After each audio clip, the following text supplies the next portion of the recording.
오늘 본문 고린도후서 2장 14절부터 3장 18절까지의 말씀을 저와 여러분이 번갈아 교독하시겠습니다.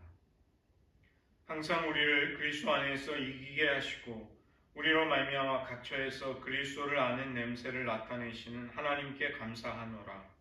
우리는 온 원자들에게나 망하는 자들에게나 하나님 앞에서 그리스도의 향기니 이 사람에게는 사망으로부터 사망에 이르는 냄새요 저 사람에게는 생명으로부터 생명에 이르는 냄새라. 누가 이 일을 감당하리요?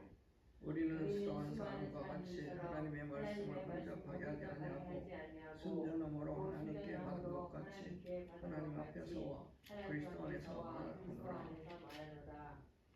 우리가 다시 자천하기를 시작하겠느냐? 우리가 어찌 어떤 사람처럼 추천서를 너희에게 붙이거나 혹은 너희에게 받거나 할 필요가 있느냐?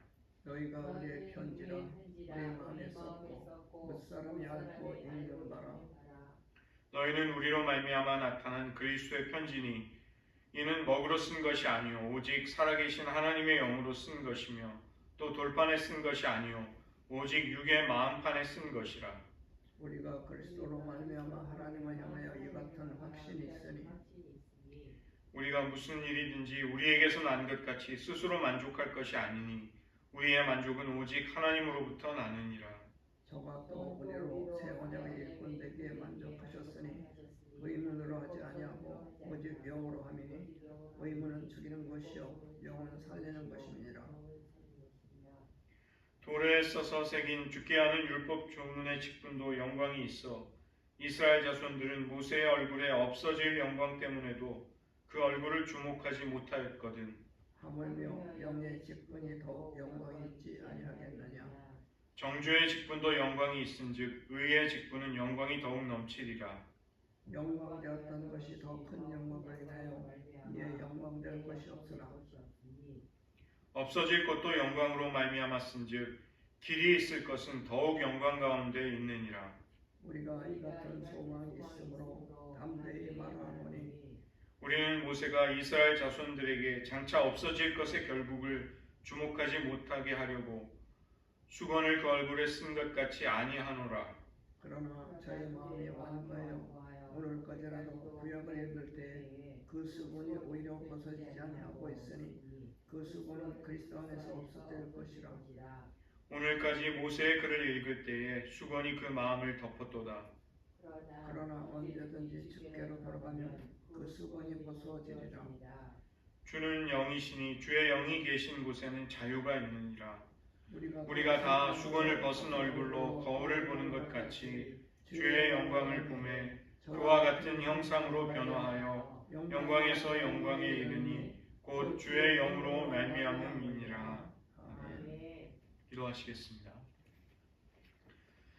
하나님께 부름받아 새 언약의 일꾼이 된 사도 바울이 자신의 명예 때문이 아니라 하나님의 복음의 유익을 위해 사도직을 변호하는 말씀을 우리들의 삶에도 비추어 보면서 우리가 부름받은 자리에서 하나님의 사람으로 살아가기에 부족함이 없도록 우리들을 인도하여 주시옵소서. 모든 말씀 예수님의 이름으로 기도드립니다. 아멘.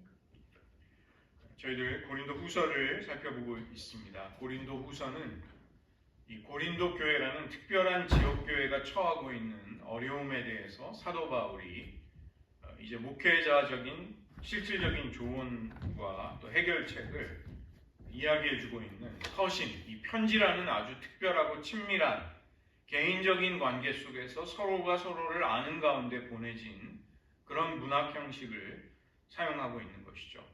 우리가 고린도 전서를 살펴보았을 때 그 교회가 처한 여러 가지 분열의 문제라든가 음행의 문제라든가 또 사랑으로 은사를 사용해야 하는 문제, 또 교회 안에 있는 열광주의자들, 이런 여러 가지 문제들을 또 부활을 믿지 못하는 사람들의 문제, 이런 것들을 사도 바울이 이야기했다면 이 고린도 후서에서는 다행히도 사도 바울이 눈물로 쓴 편지, 그 고린도 후서 2장을 보시면 2장 3절과 4절에 특별히 2장 4절, 내가 마음에 큰 눌림과 걱정이 있어 많은 눈물로 너희에게 썼노니, 이 고린도 교회에 사도 바울이 고린도 전서를 써보냈지만 그들의 상태가 나아지지 않았을 때 정말로 큰 고통 가운데 눈물로 근심하면서 기도하면서 써보낸 눈물의 편지라고 부르는 세 번째 서신서가 고린도 교회 교인들의 마음을 각성시키고 그들이 회개했다는 반가운 소식이 디도를 통해 이제 들려왔죠. 그래서 사도 바울은 네 번째로 고린도 후서를 통해서 이 고린도 교회가 은혜 가운데 서기를 간절히 바라면서 이 서신서를 쓴 것입니다. 특별히 오늘부터는 사도 바울이 자신의 사도의 직분을 변호하는 내용이 나옵니다. 사도가 자신이 공격을 당해서 내 명예가 내 평판이 손상을 입을까봐 그렇게 하는 것이 아니라 사도 바울은 자신 때문에 그러는 것이 아니라 이 사도 바울의 사도직을 공격한다는 것은 복음의 기원을 공격하는 것과 똑같은 것입니다. 왜냐하면 사도 바울은 자신이 어떤 사람들의 인기를 얻기 위해서 자신의 유익을 위해서 복음을 전하고 사역을 하고 교회를 개척하는 사람이 아니었던 것이죠. 사도 바울은 예수 그리스도의 보내심을 받아서 이 사도라는 말이 아포스톨로스라는 말이 보내심을 받았다는 뜻이거든요. 그래서 예수 그리스도의 사도로 부르심을 받고 보내심을 받아서 하나님이 전하라고 하신 그리스도에 관한 복음을 선포하고 있는 사람이었기 때문에 이 사도 바울의 사도 직분을 공격한다는 것은 하나님이 세상을 향해 전하려고 하시는 복음을 대적하는 것과 똑같은 문제가 되는 것입니다. 하나님이 생명을 얻도록 우리에게 주신 그 생명의 말씀, 메시지를 무너뜨리기 위해서 이 메신저, 그것을 전하는 자를 공격했을 때 사도 바울은 자신의 사역을 적극적으로 변호할 수밖에 없었던 것이죠. 이것은 하나님의 뜻을 위한 것이었습니다.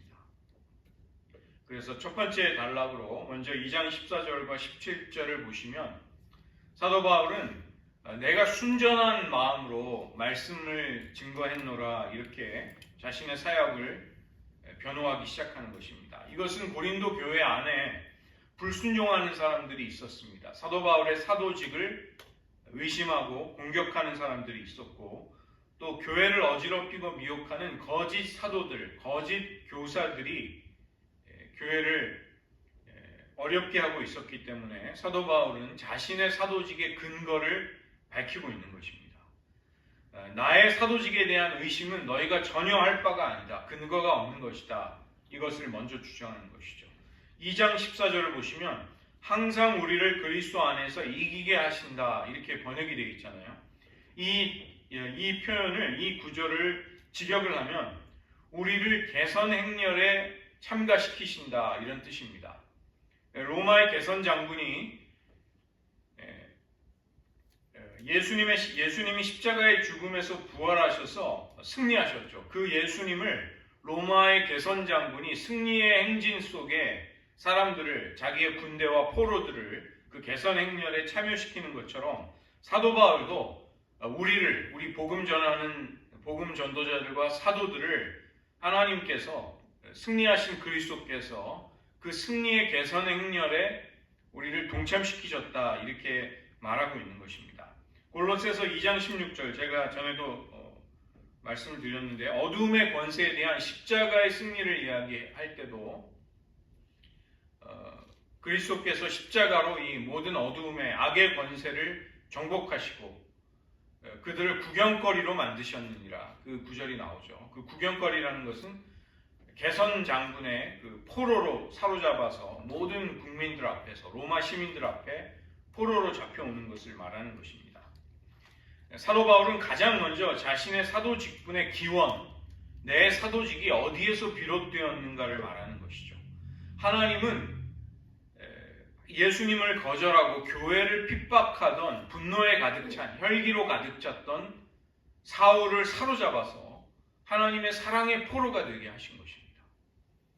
그는 포로가 승리한 로마 군대의 전리품으로 끌려오듯이 그리스도에게 사로잡혀 그분의 포로가 된 것이죠. 그것이 내가 사도가 된 경위이다 이렇게 말을 하고 있습니다. 두 번째 사도 직분의 특징은 각처에서 메시아, 그리스도를 아는 향기를 나타내는 것이 사도 직분의 특징이라고 말하는 것이죠. 사도 바울은 자신의 증거와 자신의 삶을 하나님 앞에서 풍겨져 나오는 향기라고 표현하고 있습니다. 그 향기는 메시아의 또 그분에 관련된 선포를 통해 그분을 드러내는 것이죠. 바울의 복음 선포와 사도 직분의 수행을 통해서 생명의 복음을 듣고 예수님을 영접한 사람들에게 그 향기는 생명의 향기로 다가오게 됩니다. 그 복음의 선포를 통해서 사람들은 본능적으로 예수님을 이제 영접하고 구원에 이르게 되는 사람들에게 그것은 생명을 느끼게 하고 생명에게로 자기 자신을 이끌리게 하는 생명의 향기가 되는 것이죠. 그러나 하나님을 대적하고 아들을 통해 우리를 구원하시려는 하나님의 사랑을 영접하지 않고 무시하는 사람들에게 그 향기는 사망에 이르는 냄새, 죽음과 파멸을 가져오는 향기가 된다는 것입니다. 2장 16절에 누가 이 일을 감당하리요? 인간적으로 이 귀한 사도의 직분을 감당할 수 있는 사람은 인간적인 자격으로는 없다는 것입니다. 하나님의 부르심이 있어야 하고 또 그 일을 수행하기 위해서 성령의 능력과 은혜가 필요한 것이죠. 이것은 그리스도를 드러내야 하는 일이기 때문에 무척이나 인간적인 차원에서는 사실상 불가능한 일입니다. 오늘 본문의 가장 중요한 주제, 누가 이 일을 감당하리요? 누가 사도의 직분을 감당할 수 있는가? 이 질문에 대한 대답이 오늘 본문 3장 4절부터 6절에 나옵니다. 하나님이 우리를 새 언약의 일꾼이 되기에 만족하게 하셨다. 이것이 누가 이 일을 감당하리요? 라는 사도 바울의 질문에 바울이 스스로 대답을 하고 있는 것이죠. 하나님이 우리를 새 언약의 일꾼이 되게 하셨다. 그런 일꾼으로 살아가고 일하기에 합당하게 만족되게 하셨다. 이 일은 우리에게서 인간적인 근거로부터 나오지 않았음을 말하는 것입니다. 2장 17절을 보면 수많은 사람들처럼 하지 않았다. 이 수많은 사람들을 언급하는 것은 바로 수많은 거짓 사도들, 거짓 선생들을 일컫는 것이죠. 그들은 장사를 하듯이 자신의 사역을 자신의 이익의 수단으로 삼는 사람들이었습니다. 그러나 바울은 이들과 다르다. 수많은 사람들과 다르게 순전함으로 행하였다. 말씀을 하나님께 받았고 그렇기 때문에 그 말씀을 하나님께 받은 말씀을 나의 것인 양 자랑하거나 이익의 도구로 삼을 수 없었다고 말하는 것이죠. 하나님 앞에서와 그리스도 앞에서 전하는 것처럼 말씀을 조심스럽게 신중하게 전했다. 혼잡하고 불순하게 다른 동기를 가지고 하지 않았노라. 나는 순전함으로 복음을 전하고 하나님이 부탁하신 그리스도에 관한 선포를 사역을 했다. 이렇게 이야기합니다. 이것은 참 사역자와 앞으로도 계속되는 거짓 사역자를 구별하는 가장 중요한 자질이고 또 조건이 되는 것이죠. 저도 사역자이지만 저에게서 어떤 냄새, 어떤 향기가 나는가를 성찰해 봅니다. 참 두려운 일이죠, 사실은. 그러나 피할 수 없는 일이기도 합니다. 우리가 그리스도인으로 살아간다는 것을 사람들은 다 압니다. 우리가 하나님을 믿고 교회에 다니고 하나님을 경외하는 사람이라는 것을 사람들은 암암리에 다 알죠. 그렇다면 우리에게서 어떤 향기가 풍겨져 나올까? 어떤 냄새가 나올까? 이것이 있는 것입니다. 두 번째로 사도 바울은 추천서와 관련해서 사도직을 변호하는데 바울에게 있어서 나는 어떤 추천서도 너희들 앞에 나를 이렇게 홍보하기 위해서 나의 자격을 증명하기 위해서 추천서를 너희들에게 내보일 필요가 전혀 없다 이렇게 말하는 것입니다. 왜냐하면 이 편지를 받아서 읽고 있는 독자들 고린도 교회의 성도들이야말로 사도 바울의 사도 직분의 결과이며 열매들인 것이죠. 너희는 그리스도의 편지이다. 우리가 사랑으로 최선을 다해 기록한 그리스도의 편지이다 이렇게 말하는 것입니다.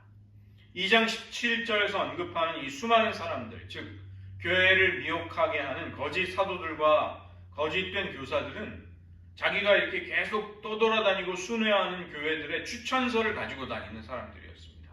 그래서 내가 이런 사람이다. 너희들이 나를 이렇게 믿어줘야 되고 나를 대접해줘야 된다. 이것을 추천서를 들이밀면서 자신이 누구인지를 증명하려는 일을 했던 것이죠. 사람들의 호감과 신뢰를 얻고 그것을 통해 자기의 이익을 도모하려는 그런 행동을 보였습니다. 그러나 이들과 달리 고린도 교회를 직접 개척한 제2차 선교 여행 당시에 고린도 교회를 개척했던 바울에게 그런 추천서 따위는 전혀 필요가 없는 것입니다. 바울을 위한 추천서는 도리어 독자들을 자신인 것이죠. 고린도 교회 교인들, 로마의 속주 아가야를 비롯해서 사도 바울의 선교지마다 맺었던 열매들, 그들이 사도 바울이 참된 사도인지를 증명하는 추천서가 되는 것입니다. 바울과 그 동역자들의 수고와 헌신, 그리고 사랑을 통해서 그리스도가 증거될 수 있었습니다. 그리고 사람들은 그들의 심령 속에 성령이 임재하시고 그리스도와 사랑의 관계를 맺고 하나님의 언약 백성이 되었던 것이죠. 즉 바울의 섬김과 사역으로 인해서 이 독자들, 편지를 받아 읽고 있는 교인들은 구원의 과정에 참여할 수 있었고 성령의 역사에 동참하는 사람들이 되었습니다. 이 먹을 가지고 돌판에 쓴 편지가 아니라, 옛 언약이 아니라 성령께서 그리스도의 진리와 사랑을 사람들의 심령에, 마음판에 새겨놓은 그런 편지가 되었다는 것입니다. 그래서 사도 바울은 너희들이야말로 나의 사도 직분을 증명해주는 증서이다, 편지이다, 이렇게 말하고 있습니다. 우리의 삶도 내가 살아온 인생이 어떠했는지를 증거하는 결국은 편지가 됩니다. 결국은 증서가 되고 추천서가 되는 것입니다. 우리가 아무리 애써 진실을 무시하고 외면하려고 할지라도 진실을 피할 수 있는 사람은 없는 것입니다. 이 땅에서 진실을 숨겨도 성공적으로 혹시라도 사람들의 눈에서 자기 진실을 숨기고 생애를 마친다 할지라도 우리가 장차 그리스도의 심판대 앞에서 선악간에 우리가 행한 모든 것을 드러나게 되는 그때 심판을 받기 때문에 감춰져 있는 것 가운데 드러나지 않을 것이 없게 되는 것이죠. 지금 한국의 올림픽에 금메달을 딴 안세영이라는 22살짜리 어린 선수가 배드민턴 협회가 선수들을 부당하게 관리하고 잘못 대했다, 이거를 폭탄 선언을 했습니다. 한국 체육계가 정말 벌통을 쑤신 것처럼 큰일이 난 거죠.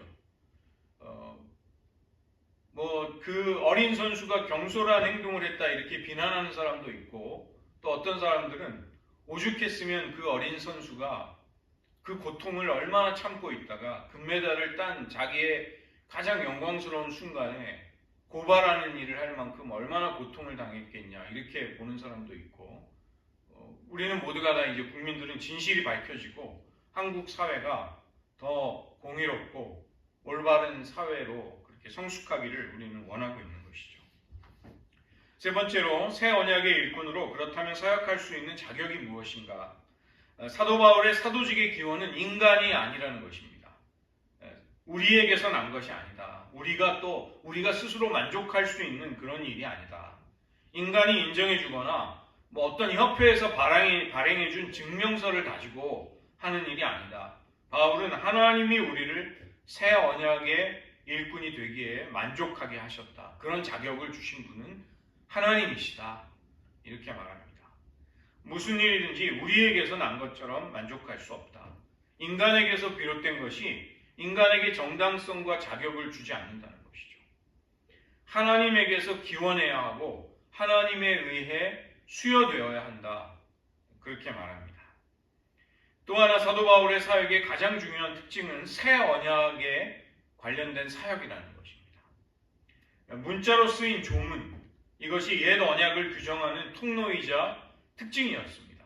율법을 하나님이 돌판에 직접 기록해서 옛 언약의 중재자인 모세에게, 그리고 모세를 통해 이스라엘 백성에게 주신 것이죠. 그러나 이제 그리스도 안에서 허락이 되는 새 언약, 이 새 언약은 신자들 안에 임재하시고 친히 함께 사시는 성령님이 예수님에 관한 진리와 사랑을 우리 안에 드러내 주시고 계시해 주시는 것입니다. 주님의 말씀을 생각나게 하고 가르쳐 주시는 성령 안에서 우리는 하나님의 은혜의 실제를 경험하게 되는 것이죠. 그래서 이것이 이 새 언약, 사도 바울은 내가 새 언약을 위해 부름받았다. 이것이 얼마나 영광스러운지를 이야기합니다. 옛 언약과 새 언약을 대조하는데 사도 바울은 이것을 위해서 출애굽기 34장을 인용하고 있습니다. 출애굽기 34장은 모세가 하나님의 임재 앞에 머물렀을 때 그의 얼굴에 하나님의 영광의 광채가 그의 얼굴에서 나게 되었습니다. 40일 밤낮 40주야를 하나님의 임재 앞에 언약의 돌판을 받기 위해 시내산 정상에서 하나님의 임재 앞에 머무르던 모세의 얼굴에 하나님의 영광의 빛이 은은하게 이제 옮겨온 것이죠. 그 사건을 통해서 사도 바울은 새 언약이 얼마나 영광스러운가를 설명하는 것입니다. 새 언약의 특징은 영의 직분, 성령의 사역이라는 것입니다. 그에 반해서 옛 언약은 돌판에 새겨진 문자에 관련된 것이다. 율법의 조문이다. 이렇게 말하고 있죠. 두 번째로 새 언약의 특징은 의의 직분이며 생명을 가져오는 직분이다. 예수님을 통해 하나님이 자기와 세상을, 원수된 세상을 화목하게 하신다는 것을 선포하는 사역이기 때문에 여기에는 생명이 찾아오죠. 우리가 하나님과의 관계를 해결하지 못한다면 그 하나님의 공의로운 심판 앞에, 공의로운 하나님의 그 불꽃 같은 눈 앞에서 우리는 죄인이기 때문에 어찌할 방법이 없는 것이죠. 그렇기 때문에 이 사도 바울이 로마서에서 이야기하듯이 율법도 지극히 거룩하고 선하다. 이렇게 율법 자체는 분명히 지극히 거룩하고 선한 것입니다. 그런데 문제는 죄인된 우리가 그 율법을 통해서 심히 죄인이라는 것이 드러나게 되면 이 옛 언약의 사역은 죄인을 정죄함으로써 죽음에 이르게 하는 정죄의 직분이 되는 것이죠. 정죄. 사람이 무슨 율법을 어겨서 너에게는 심판이 임한다. 그 처벌이 임한다. 그것은 죽음이다. 이렇게 선언하는 것입니다. 그 다음에 새 언약의 세 번째 특징은 이것은 길이 있게 될 영광이라는 것입니다. 이 영광의 지속성에 있어서 완전히 차원이 다른 것이죠. 길이 있게 될 영광, 더욱 큰 영광. 그 다음에 이 옛 언약은 모세의 얼굴에 여호와의 영광의 광채가 잠시 있었습니다. 잠깐. 그러나 새 언약은 우리가 그리스도께로 돌아가 하나님의 임재 앞에 머무는 삶을 사는 것이죠. 그 때문에 그 영광은 우리에게 계속되는 것입니다. 그리고 결정적으로 하나님의 영광을 가리우던 수건이, 모든 장애물들이 벗겨지는 일이 새 언약 안에서 이루어지게 된다. 바울은 그것을 이야기합니다. 마지막으로 새 언약은 어떤 결과를 가져오는가? 마지막에 있는 단락이죠. 출애굽기 34장 22절부터 35절의 말씀을 보면 모세는 자기 얼굴에 있는 하나님의 영광의 광채를 사람들이 보지 못하도록 너울로, 수건으로 이렇게 가렸습니다.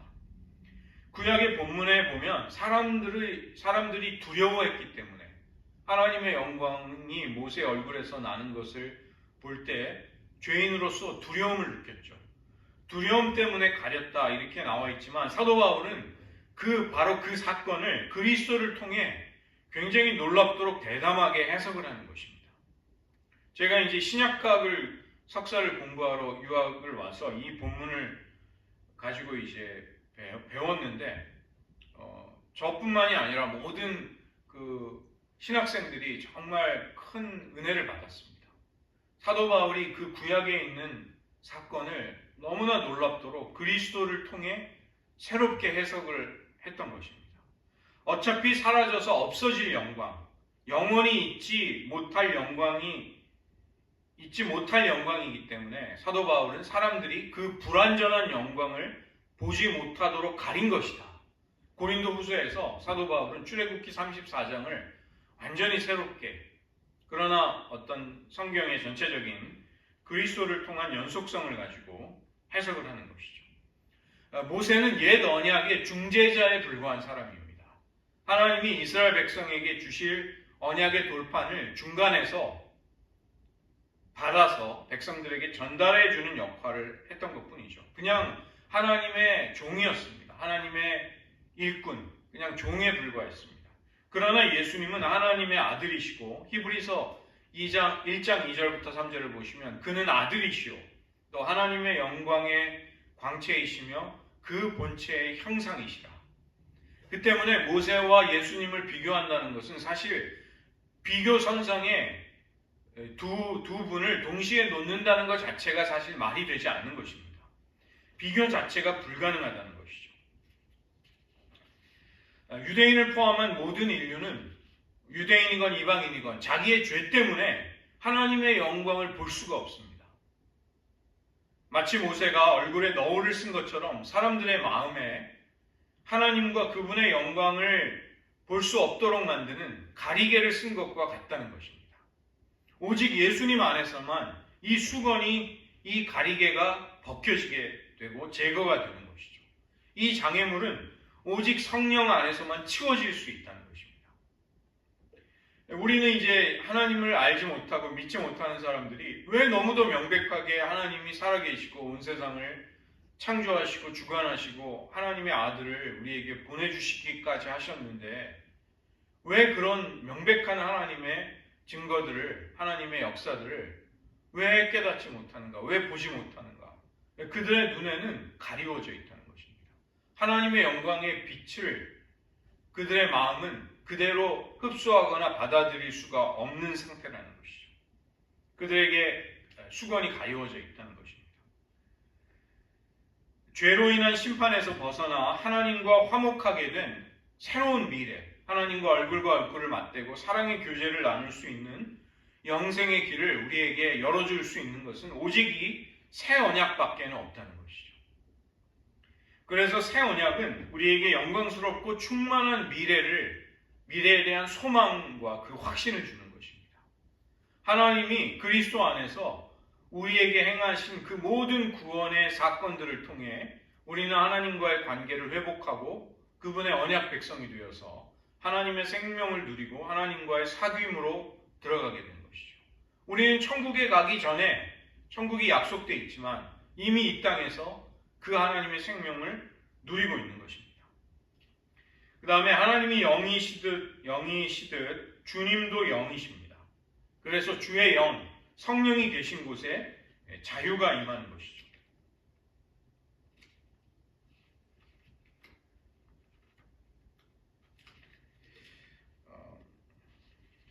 그리스도 안에서 하나님의 영광을 보지 못하게 하는 수건을 벗게 되면 주님의 영광의 빛 가운데서 그 빛은 우리를 주님의 형상으로 변화시킵니다. 3장 18절. 우리가 영적으로 성장하고 변화되기를 원하죠. 그 핵심은 3장 18절에 있습니다. 주님의 영광의 빛을 우리가 바라볼 때 성령을 통해서 우리는 주님의 형상을 닮아가는 일이, 우리가 변화되는 결정적인 일이 일어나는 것입니다. 주님의 영광의 빛 가운데 그 빛이 우리를 주님의 형상으로 변화시켜가는 것이죠. 영광에서 영광으로 이르게 하는 이런 변화는 주의 영으로 말미암는다. 성령을 통해서 일어난다. 이 진리를 좀 더 구체적으로 설명하는 구절이 4장 6절입니다. 고린도후서 4장 6절. 어두운 데서 빛이 빛이라 말씀하셨던 그 하나님께서 예수 그리스도의 얼굴에 있는 하나님의 영광을 아는 빛을 우리 마음에 비추셨습니다. 예수님의 얼굴에는 하나님의 영광을 알게 하는 빛이 있습니다. 그래서 우리가 회심해서 거듭나서 주님의 얼굴을 바라볼 때 그 영광의 빛이 우리로 하여금 하나님을 알게 하는 것입니다. 우리의 어두움을 밝힐 뿐만이 아니라 우리를 하나님 주님의 형상으로 하나님의 아들이 장성한 분량에까지 우리도 이르도록 그렇게 역사하시는 것이죠. 우리를 둘러싼 죽음의 권세, 어두움이 이 영광의 빛 앞에 힘을 잃고 물러갑니다. 우리는 그 빛 가운데서 하나님이 어떠한 분인지를 보게 되는 것이죠. 그분의 영광과 아름다움을 보게 되고 느낄 수 있게 됩니다. 그러면 우리는 점점 더 하나님을 사랑하고 자석이 자석을 끌어당기듯이 우리는 그 하나님께로 우리의 영혼이 이끌려가는 것을 경험하게 되는 것이죠. 우리를 생명의 근원이신 하나님과 단절시키고 연결되지 못하도록 하는 모든 수건, 덮개, 가리개, 장애물이 이 영광의 빛과 성령의 임재 속에서 치워지면, 제거가 되면 우리는 하나님을 인격적으로 친밀하게 알 수 있게 됩니다.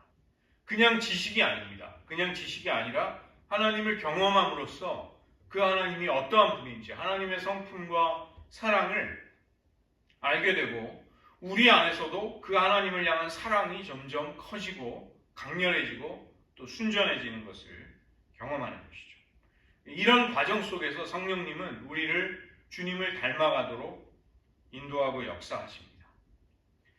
그래서 이 새 언약이 얼마나 놀라운가. 구약 시대에는 하나님의 임재 앞에서 그분의 영광을 기뻐하고 즐거워하며 머물러 있을 수 있었던 사람, 모세가 유일했습니다. 모세. 그런데 이 새 언약의 사역을 통해 우리 모두가 다 그리스도의 얼굴에 있는 하나님의 영광을 아는 빛으로 비추임을 받고 우리 안에 하나님이 어떠한 분인지를 알 수 있도록 하는 모든 수건이 다 치워진 채로 우리는 주님의 영광을 보면서 그 주님을 사랑하게 되는 것이죠. 이것이 사도 바울이 수고하고 애쓰는 하나님이 자신을 임명해 주신 새 언약의 사역이다. 그 특징이다. 이렇게 말씀하고 있습니다. 아버지의 사랑의 빛 가운데 우리가 이제 살아갈 수 있게 된 것입니다. 성령님을 통해서 예수님의 임재가 우리와 함께 하신다는 것은 정말로 놀라운 일입니다. 여러분, 복음서를 보시면 공생애 때 제자들은 예수님과 주님을 곁에 모시고 늘 동고동락하면서 같이 먹고 자고 또 사역을 했습니다. 우리는 굉장히 부럽죠. 예수님을 그렇게 가까이에서 뵙고 모시고 살아갈 수 있다면 얼마나 좋을까. 그런데 우리가 지금 주님과 누리는 관계의 깊이와 차원이라는 것은 도리어 우리가 제자들을 이 공생애, 성경에 기록된 예수님 당시에 공생애를 살았던 사람들을 부러워할 것이 아니라 사실은 그들이 우리를 부러워할 그런 엄청난 은혜라는 것이죠. 왜냐하면 우리는 성령의 임재를 통해 주님과의 살아있는 교제를 매 순간 나누면서 살아가고 있는 것입니다. 우리는 어떤 교리나 특별한 가르침을 믿는 사람들이 아닙니다. 성령이 우리 안에 임하셔서 우리 안에 하나님과의 생생한 관계를 맺도록 하시고 그 인격적인 친밀함 속에서 하나님과의 사랑의 관계를 누리면서 살아가게 하신 사람들이 우리 신앙인의 정체성이 되는 것이죠. 그래서 기독교 신앙의 가장 본질적인 이 영광을 성령을 통해 하나님의 임재를 누리고 하나님과 사랑의 교제를 나눌 수 있는 이 비밀을 알지 못한다면 그 사람은 겉으로 보기에 교회를 아무리 다녀도 진짜 신앙생활을 하는 것이 아니라고 말해도 틀리지 않습니다. 바울은 바로 이 새 언약을 위한 일꾼으로 사역자로 나를 부르셨노라 자신의 사도직을 아주 확신 있게 설명하고 또 변호하고 있는 것이죠. 오늘 말씀을 의지하면서 기도하기를 원합니다. 바울이 가는 곳마다 그리스도의 향기가 전해질 수 있었습니다. 그러나 그 향기는 언제나 모든 사람들의 환영과 인기를 영접을 받지는 못하였습니다. 복음을 불쾌한 것으로 여겨 악취처럼 배격하고 반대하는 사람들이 있었죠. 그러나 영접하지 않는 사람, 그 복음의 선포를, 복음의 향기를 영접하지 아니하는 자들에게 복음은 사망에 이르는 향기가 된다. 이렇게 말씀하십니다. 그러나 자신을 버려 겸손히 그리스도를 영접하는 자, 주님을 따르고자 하는 자들에게 바울을 통해 선포되는 복음은 생명의 향기가 되었습니다. 우리들에게도 마찬가지입니다. 생명의 향기가 되었기에 우리가 지금 이 은혜를 누리고 있는 것입니다. 그 때문에 우리는 혹시라도 사람들이 거절할까봐 혹은 타협을 해서라도 이렇게 복음을 좀 효과적으로 전달할 수 있을까 해서 복음을 변제시켜서는 안 된다는 것이죠. 하나님이 오직 그리스도 안에서 하나님의 아들의 희생과 죽음 그리고 부활을 통해서 우리에게 값없이 주시는 은혜로서의 이 생명의 복음, 우리는 그것을 굳게 지키고 또 그 가운데 거해야만 하겠습니다. 우리가 인생을 돌아보면 가져야 할 것보다, 취해야 할 것보다 우리가 지켜내야 할 것이 더 많은 것을 느끼게 됩니다. 우리는 하나님이 우리를 두신 사명의 자리를 지켜야 합니다. 또 형제를 지켜야 하죠. 또 복음의 순전함을 사도 바울처럼 지켜야 한다는 것입니다. 그래서 이 시간 저희를 먼저 기도할 것은 하나님, 우리도 사도 바울의 인생의 태도와 마음처럼 복음의 순전함을 잘 지킬 수 있도록 도와주시옵소서. 우리를 통해, 그리고 이 교회를 통해, 이 땅에 있는 하나님의 백성들을 통해 복음의 향기가 세상 가운데로 생명에 이르게 하는 향기로 전해지게 하소서. 우리가 그것에 주의하고 힘쓰는 것은 결국은 우리 자신을 구원에 이르게 하는 은혜가 될 것입니다. 이 시간 사도 바울과 같이 하나님, 우리도 하나님의 말씀을, 복음의 순수성을 변질시키거나 혼잡하게 하지 아니하고 순전함으로 하나님의 진리를 지키겠습니다. 우리로 하여금 생명에 이르게 하는 복음의 향기가 되게 하여 주시옵소서. 잠시 먼저 기도하시겠습니다. 하나님 아버지, 사도 바울은 새 언약의 일꾼으로 자신을 부르신 하나님의 은혜를 사람들 담대하고 확신 있게 전하였습니다. 하나님, 복음을 영접하는 자들에게 이 생명을 영생에 이르도록 하는 아름다운 생명의 역사를 일으키시고 그것을 거절하며 완고히 대적하는 자들에게 사망에 이르는 냄새, 사망에 이르는 향기가 되는 것을 사도 바울은 선포하고 있습니다. 하나님, 우리도 바울의 신앙과 인격에 또 그의 인생의 각오를 본받게 하여 주시옵소서. 하나님의 말씀을 혼잡하게 하지 아니하고 순전한 복음을 지킴하고 우리들 자신이 생명에 이르게 하는 복음의 향기로서 주님의 이름을 나타낼 수 있는 인생을 살아가게 도와주시옵소서. 우리 곁에 아직도 복음을 깨닫지 못하고 수건처럼 하나님의 영광이 가리워져서 주님을 받아들이지 못하는 안타까운 분들이 많이 있습니다.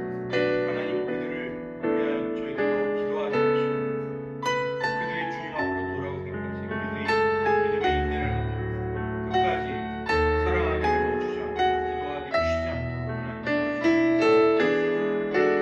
그들 모두에게 그리스도의 이름이 생명으로 이끌어가는 아름다운 복음의 향기로 전달될 수 있도록 해주시옵소서. 한 가지 더 마지막으로 기도하시겠습니다. 우리도 바울과 같이 영광스러운 새 언약의 일꾼으로 부름받은 것입니다. 자신의 모든 것을 결정하게 되면 오직 그것을 통해 생존하기 위한, 즉 밥을 벌어먹고 살기 위한 생계형 인간이 됩니다. 그러나 우리의 업이 충실한 사명의 길이 된다면 우리는 하나님이 우리를 부르신 길을 걸으며 주님을 따를 수가 있게 됩니다. 성령을 따라 진리에 순종하며 그리스도를 영접한 성도들의 변화된 삶이야말로 사도 바울의 사도 직분이 진실됨을 입증하는 증거이며 추천서였습니다. 우리가 주님과 동행하고 연합하면서 이루어 나가는 진실된 삶, 그것이 우리의 삶을 결국은 가늠하고 평가하게 하는 기준이 될 것입니다. 우리는 정죄가 아니라 하나님과의 의로움, 속박이 아니라 자유, 어두움이 아니라 빛으로 우리를 인도하시는 새 언약에 참여하게 되었습니다. 잠시 있다가 없어질 영광이 아니라 길이 있게 될 영원한 영광으로 우리를 이끄시는 새 언약이 하나님의 아들의 피로 맺어진 것입니다. 이 새 언약은 성령의 역사를 통해 예수님의 얼굴에 있는 하나님의 영광을 알도록 하는 빛을 우리의 마음에 비추어 주십니다. 그 때문에 성령의 역사를 모른다면 복음의 영광을 체험할 길이 없습니다. 주님의 영광의 빛이 우리에게 임해 주시기를 우리는 기도하며 또 그렇게 이미 임한 은혜에 대해서는 감사할 수 있어야 하겠습니다. 우리가 평생 습관처럼 해왔기 때문에 그냥 타성에 젖어 움직이는 신앙이 되지 않게 하소서. 성령의 역사를 날마다 체험하며 주님과 교제하며 주님의 형상을 닮아가는 참된 믿음 생활의 그 깊이, 그 진수를 맛보게 하여 주시옵소서. 우리를 그러한 신앙으로 오늘도 인도하여 주시옵소서. 한 번 더 마지막으로 기도하시겠습니다. 하나님, 주는 영이시니 주의 영이 계신 곳에 자유함이 있다고 말씀해 주셨습니다.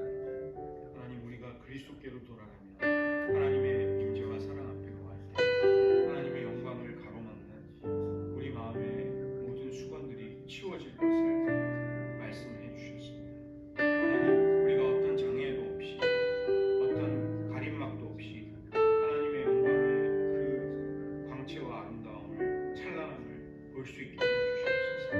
그 빛이 우리의 어둠을 드러낼 뿐만이 아니라 주님의 형상으로 우리들을 변화시켜가는 놀라운 일들을 맛보게 하여 주시옵소서. 하나님, 우리가 성령의 역사가 아니고는 새 언약의 이 영광과 기쁨을 맛볼 수 있는 길이 없음을 절실히 느낍니다. 하나님, 우리로 하여금 날마다 성령의 이끌림을 받고 성령의 인도에 순종할 수 있는 부드럽고 온유한 마음, 깨어진 심령을 허락하여 주시옵소서. 하나님, 우리가 피상적인 신앙생활을 하며 세파에 휩쓸리고 바쁜 일상 속에 하나님을 기억하지 못한 채 하나님과의 교제도 없이 흘러가는 인생이 되지 않도록 도와주시옵소서. 우리가 날마다 매 순간마다 성령의 임재 때문에 주님을 느끼고 주님과 대화하며 주님의 이끌림을 받는 삶을 매 순간 살아갈 수 있도록 하나님 도와주시옵소서. 기도하겠습니다. 하나님 아버지, 사도 바울은 새 언약의 일꾼으로 우리를 만족하게 하신 분은 인간이 아니라 하나님이시라고 확신 있게 자신의 사도직을 변호하며 소개하고 있습니다. 하나님, 사도 바울이 복음을 혼잡하게 하지 아니하고 복음의 순수함을 지키며 하나님의 말씀을 순전하게 전하고 따르고 순종하였듯이 하나님, 우리들도 그 복음의 순전함을 지켜나갈 때 우리의 삶을 통해, 우리의 인격을 통해, 우리의 언행심사 속에 그리스도를 알리게 되는 그런 생명의 향기가 퍼져나갈 수 있게 도와주시옵소서. 하나님, 주님의 영광의 빛이 우리의 마음을 비출 때 성령이 계신 곳에 임하는 자유가 우리에게도 찾아오며 우리의 어두움이 그 빛에 의해 드러날 뿐만이 아니라 그 영광의 빛이 우리를 주님의 형상으로 변화시켜 간다는 놀라운 진리를 바울은 우리에게 말씀하고 있습니다. 이 고린도후서의 말씀들이 우리들에게도 경험되게 하여 주시옵소서. 날마다 매 순간 성령의 인도를 받으며 성령의 음성에 겸손히 민감하게 순종함으로써 우리의 삶이 결코 피상적인 종교생활로 끝나지 않도록 도와주시고 매 순간 하나님과의 얼굴과 얼굴을 맞댄 생명에 넘치는 친밀한 사랑의 교제를 나누는 인생의 여정과 발걸음이 되도록 도와주시옵소서. 하나님, 우리가 매 순간 이 신앙의 기쁨과 비밀을 발견하며 또 그것을 통해서 주님의 뜻을 행할 수 있게 도와주시고 갈수록 영적인 어두움이 짙어가고 세속화가 극심해지며 교회가 많은 시험과 도전 앞에 놓여있는 이 마지막 때 우리들의 마음과 심령 깊은 곳에서는 도리어 더 하나님과의 생명에 넘치는 교제가 활발하며 생명력 있게 섬으로 말미암아 주님이 오시는 그날까지 우리가 이 땅에서 우리를 두신 자리에서 주님의 뜻을 온전히 다 감당할 수 있도록 은혜 베풀어 주시옵소서. 모든 말씀 예수님의 이름으로 기도드립니다.